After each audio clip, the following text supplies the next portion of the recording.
Over here, you can come over with me.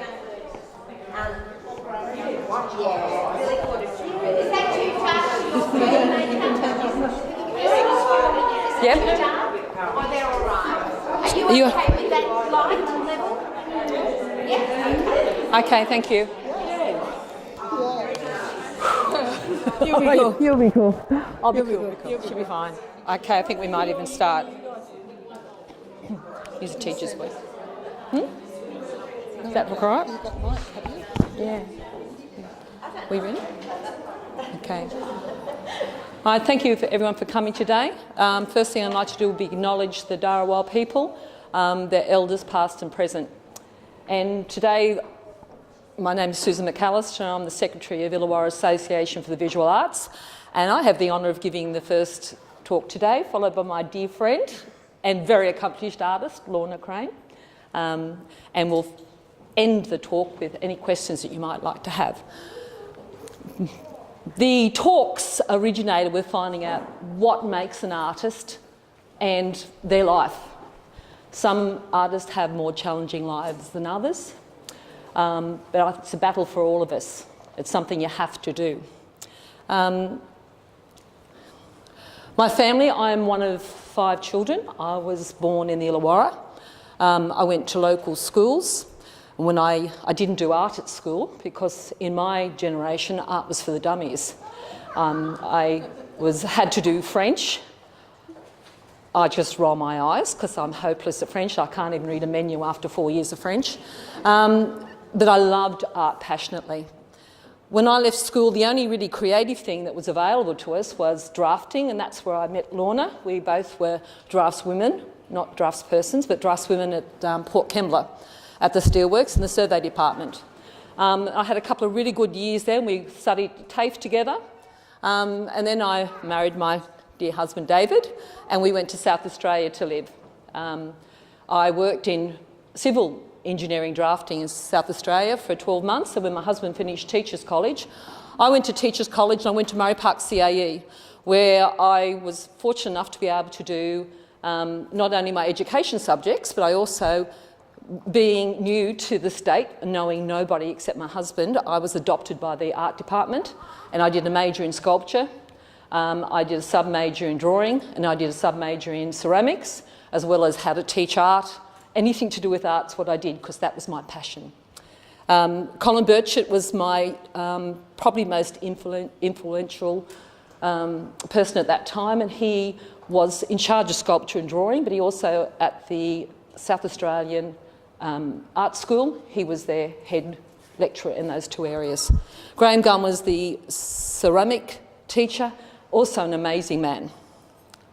I haven't got any of my sculpture work from that era, although one of the major pieces I did was a life-size model of Mae West.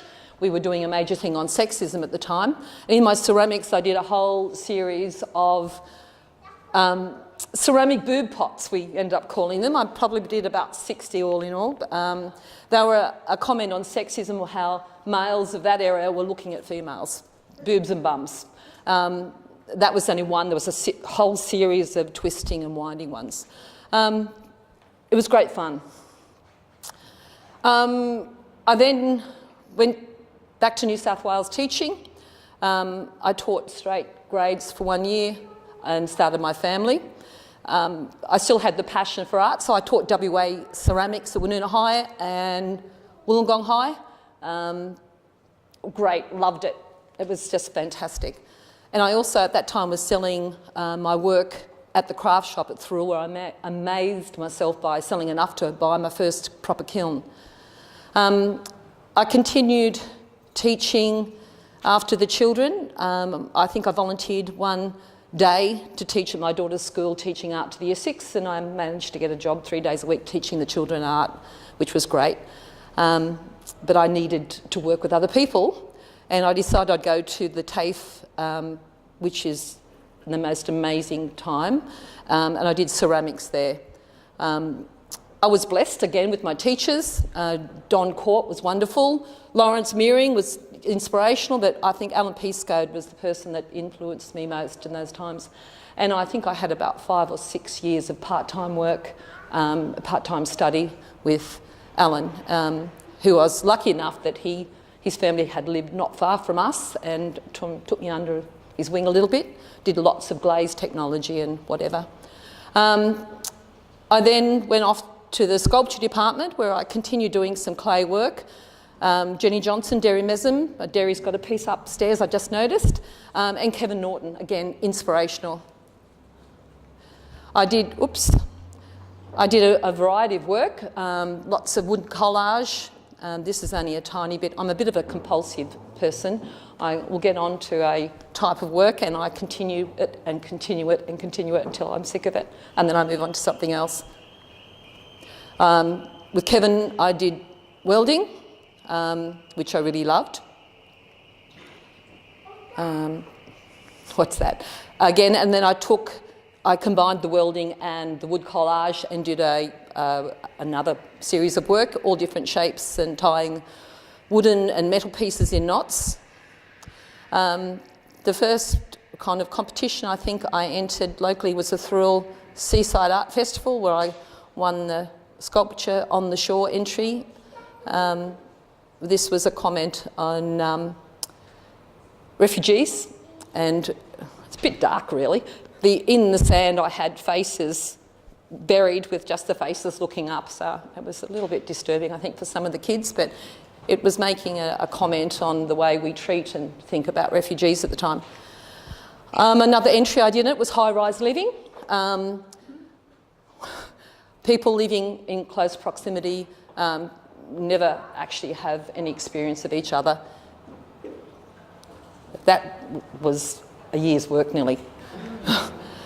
Pigeonholed, people isolated within their little units, same sort of theme as the last one. I was having a few issues with some people at the time regarding the exhibition, and I did Blind Leading the Blind, a more ephemeral sort of work. It looked really interesting the way you looked through and beyond the obvious.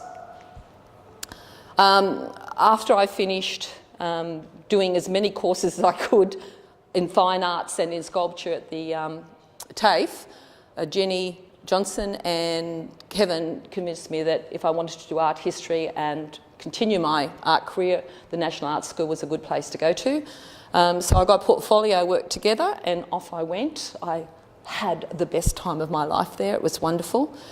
We did all sorts of magical things, site-specific work. This was in a tunnel that went from where the art school was underneath to the courthouse, and at night they lit my work, and so it had this really, again, ephemeral sort of look, combination of both ceramics and welding.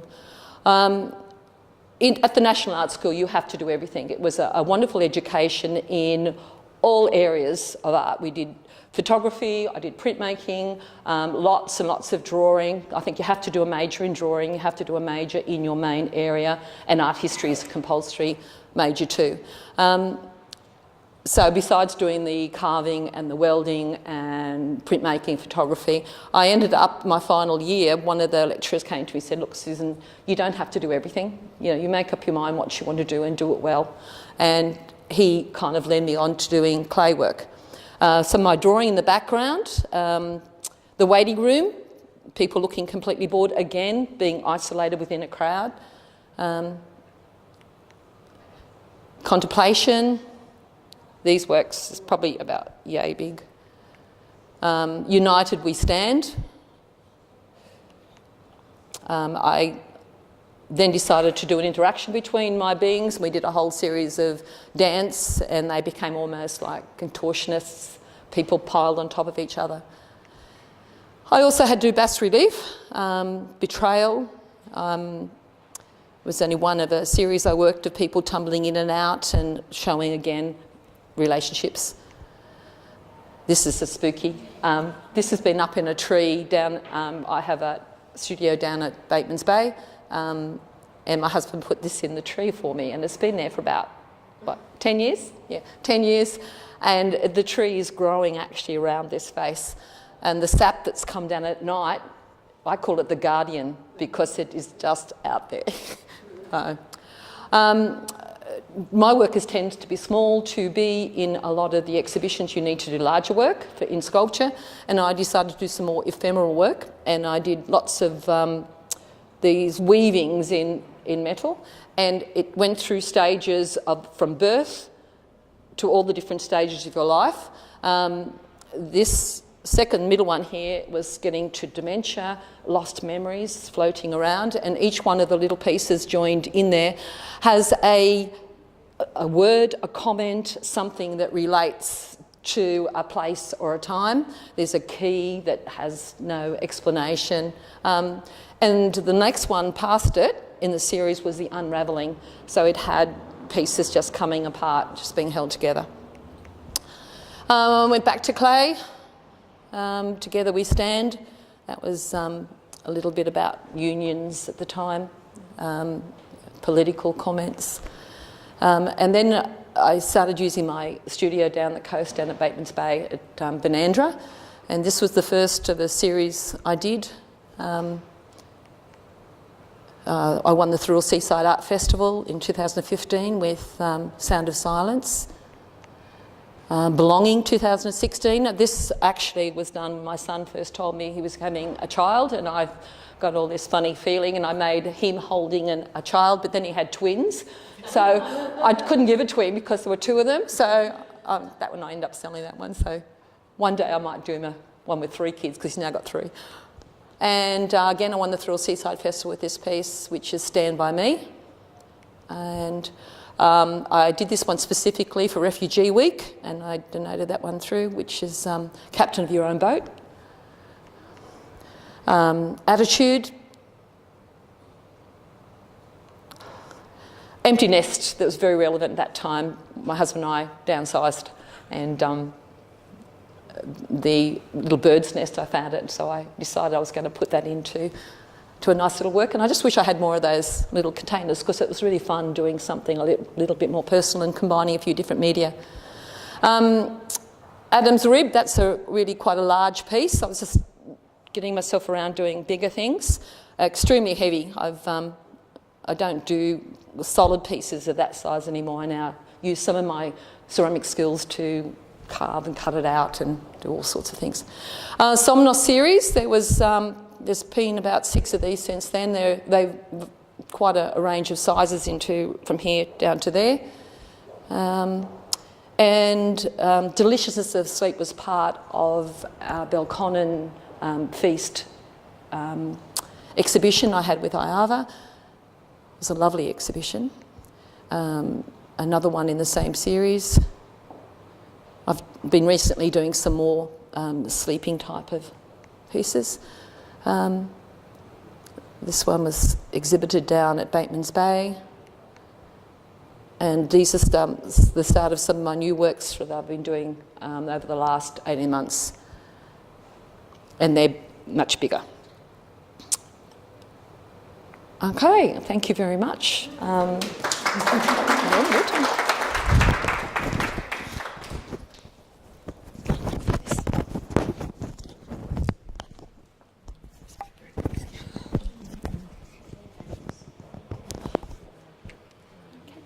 So, does that just go? Oh, hang on. Yeah.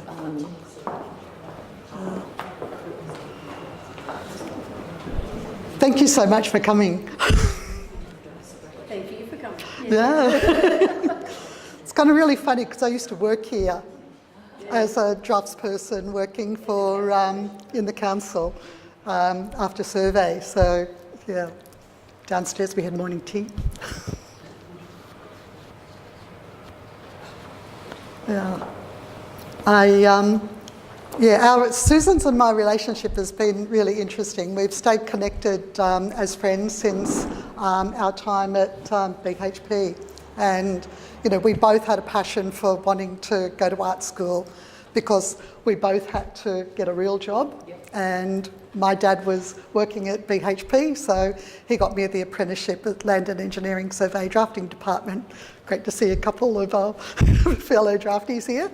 And so it was really interesting to sort of see, how we've reconnected again with our children and going to art school, TAFE as well when we were back in the 80s as well, and children and, you know, Bullo Studio. We opened Bullo Studio after art school. So, you know, and now Sue and Dave have got the shack down at, or the Bateman's Bay now, so I'm in Pambula. So anyway, we'll get started. I'm going to start of where I'm landed right now, and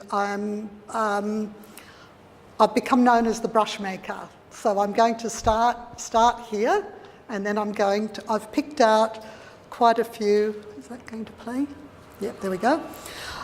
This was an ABC Open video that was done 18 months ago, and it was profiling me as the brush maker at Pambula, and it will look at me going to the river mouth and collecting ocean debris, as well as driftwood, and here I am picking up different pieces. I make really strange brushes out of very organic, you know, utilitarian and rudimentary forms.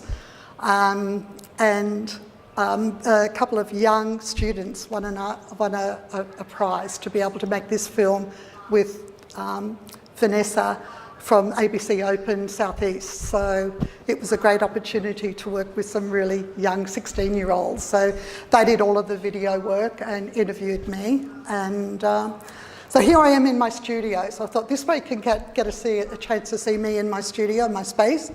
It's 10 metres by 7 metres, and my working space is 7 metres square. And you know, it's my lovely haven where I describe my studio as a place where when I walk into my studio, I walk into me. And it's a very sacred sort of space where, you know, I feel like I can just do whatever I like. I can stop and start. So here you'll see some of my very first brushes that I made, and some of my favourite ones with emu feathers, found objects, one of my favourite little ceramic bowls that I always use. And you'll see the first marks that a brush will make. I'm just using an IKEA paper roll, which is only $6.95, but it's great for workshops because it absorbs really well, and you're not going to be really precious about, oh, I've just spent $4 on a sheet of paper, but you know, it's amazing what you can do with these bits of paper.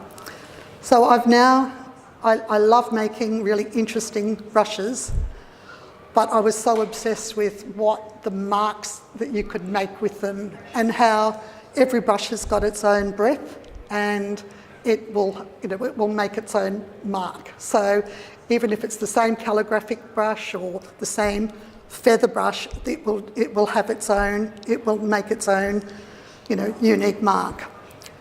I wanted to be able to explore my own visual language as well. So I wanted to be able to bring all of the elements of my creativity together by exploring my own visual lexicon. And it was really important for me to do that. I wanted to be able to draw a lot more and be comfortable with drawing. I used to just draw under my canvas and never on paper, and then I would paint back over it again. I didn't want to share what I was doing underneath. And so the whole journey began when I was doing a residency. I'm going to focus the talk on pivotal moments in my career, which is sort of spanning from the early 80s now. So been exhibiting for a long time, every single year in that time, with many solo shows. But it was a really pivotal time when I had a 1-month residency in Venice, where I was exhibiting and teaching with a group of people from USA, myself from Australia, South Korea, Israel, and who was the other one? Forgotten now. And yeah, Japan. And but I wanted to have a 3-day visit to a Facebook friend who was a professor of art from Milwaukee, Wisconsin.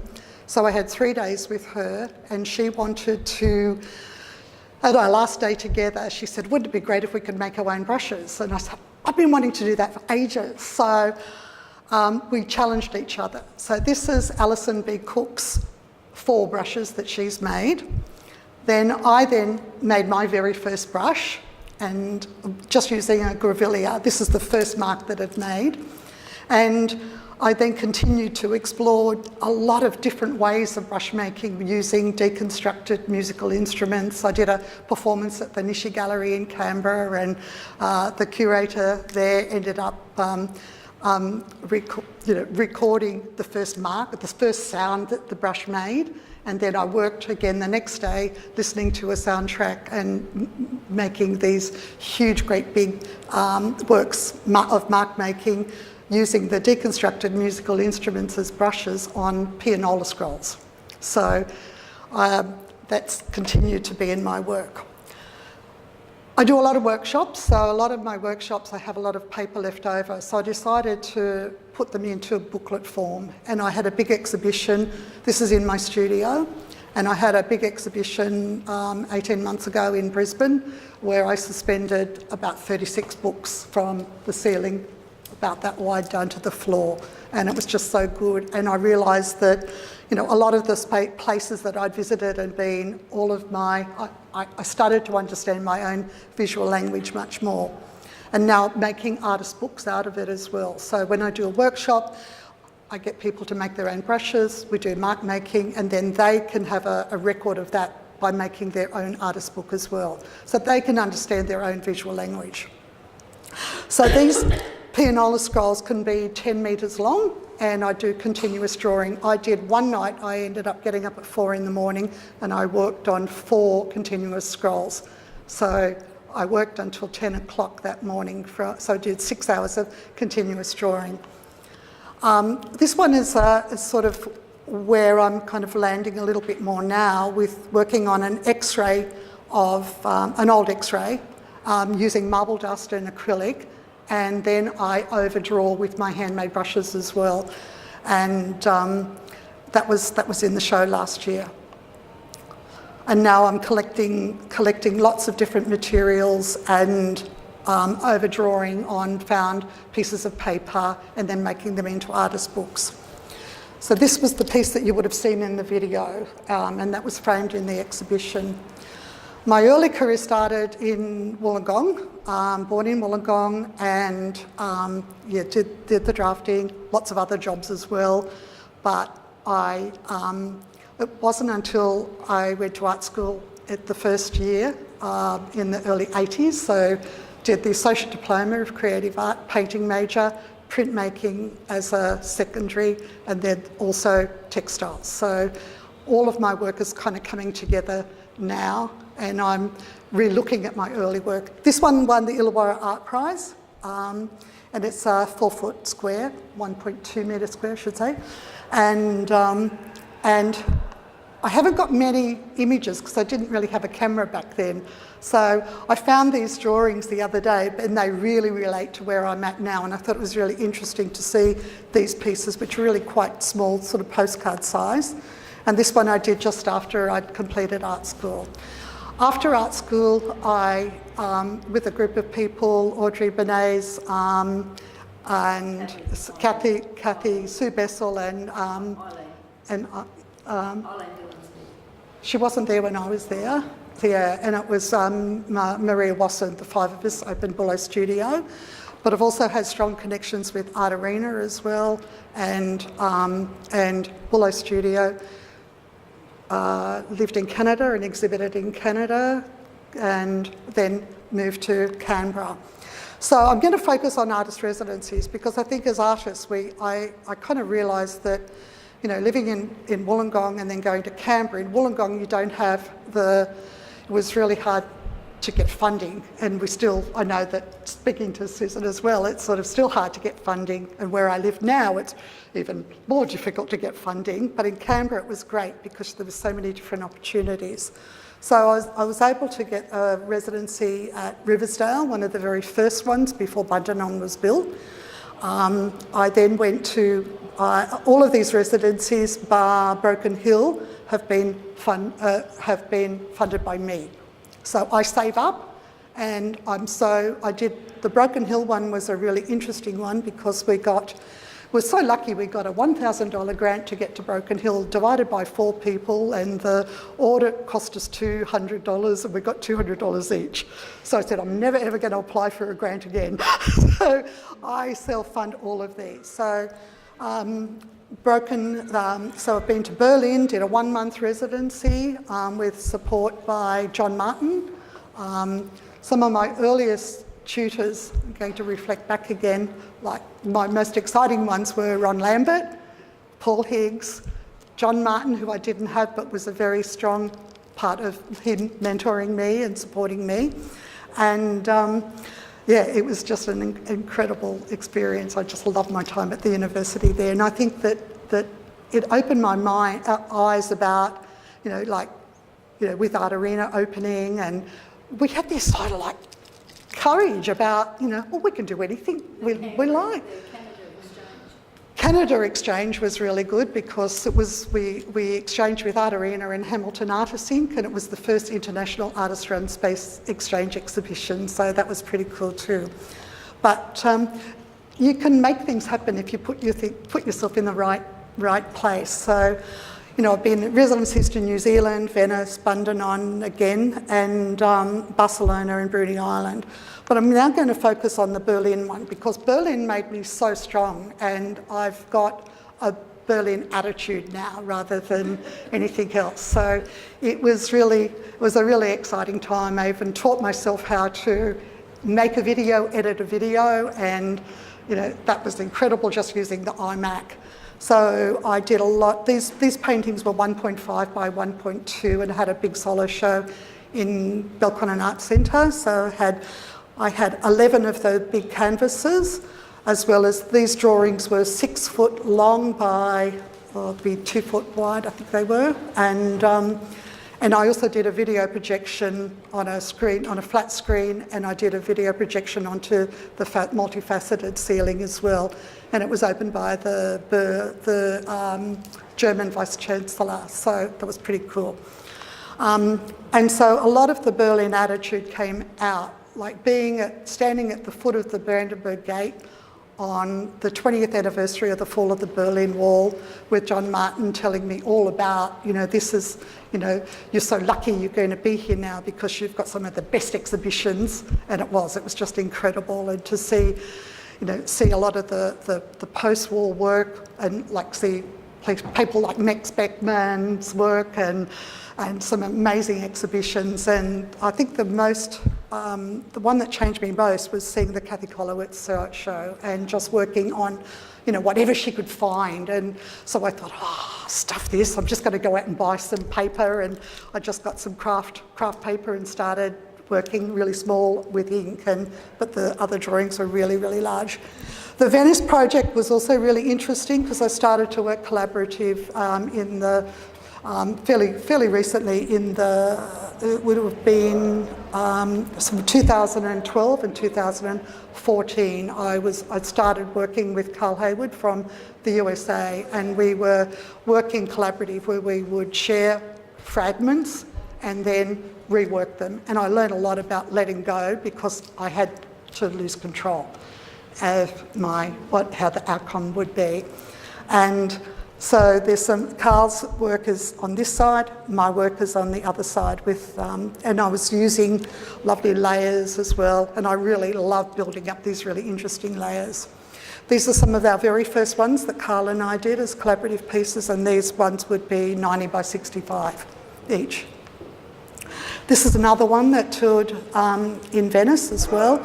We were there in Venice where I was teaching workshops, and it was great. I'd stopped working, I'd stopped teaching at that particular, before that I was working in Canberra running a mental health program, and I ended up teaching. I was doing an inclusive program at Belconnen Art Centre, running the open art for people with mental health issues. So it was an amazing time, but I was worn out after working 15 years in disability and mental health, and after getting a Churchill Fellowship and going to USA, Canada and the UK, coming back again, I just decided this is enough.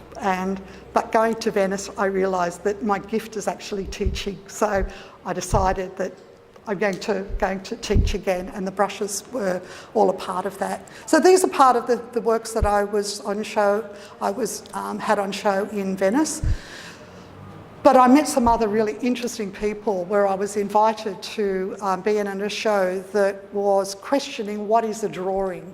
So there were some curators that that invited me and others to do 5 A5 works on paper, and that was going to tour. So that was a curator from Ireland, one from the UK and one from India. So they did a beautiful catalogue, and these particular pieces have travelled all through Europe as well as Europe, USA,